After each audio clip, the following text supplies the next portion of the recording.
আমার 2 টায়ার কেকের জার্নিটা শুরু হয় এরকম একটা কেকের ডিজাইন দিয়ে। তো ওইটাও একদমই সেম ডিজাইন ছিল, বাট ওই কেকের আর এই কেকের মধ্যে একটু ডিফারেন্স ছিল যে দুইটা ইয়েলো কালার, বাট কালারটা একটু লাইট ডিপ হয়ে যায়। একটা সময় ছিল যখন একটা কাজ করতে, বিশেষ করে 2 টায়ার কেকের কাজ করতে আমি অনেক বেশি ভয় পেতাম যে কেকটা যদি সেট করতে না পারি বা কোনো ক্রমে পড়ে যায়। বাট আমার এখনো অবধি কখনোই একটা টায়ারের উপর একটা টায়ার সেট করতে পারিনি। হয়তো একটু আগে পরে বসিয়েছি, ওইটাও আবার ঠিক করতে পেরেছি, কিন্তু কখনো এরকম কোনো সমস্যা ফেস করতে হয়নি।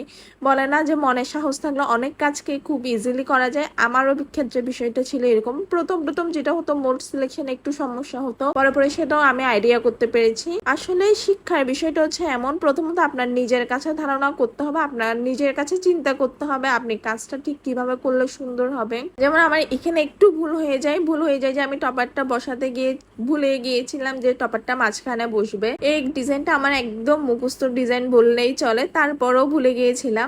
এই কারণেই উপর দিকে আগে গোল লিফটা দিয়ে দিই, তারপরে এই পরবর্তী গোল লিফট গুলো দিই।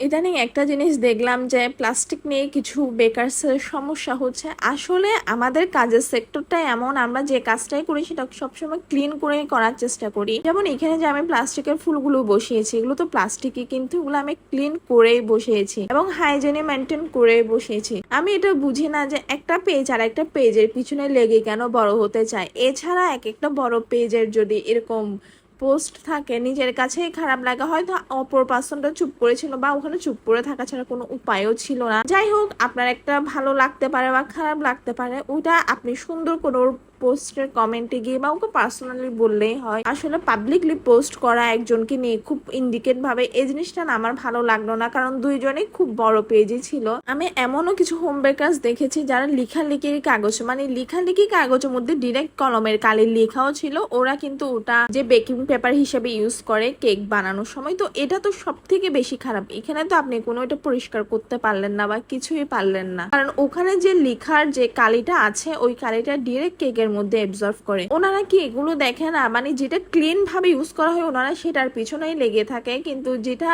আসলেই চেঞ্জ করা দরকার ওনারা এটা নিয়ে কিছু বলে না। যাই হোক, কথা বলতে বলতে আমার কেকের ডিজাইনটা কিন্তু শেষ হয়ে গিয়েছে। আপনারা অবশ্যই জানাবেন আপনাদের কাছে এটা দেখতে কেমন লেগেছে। Thank you.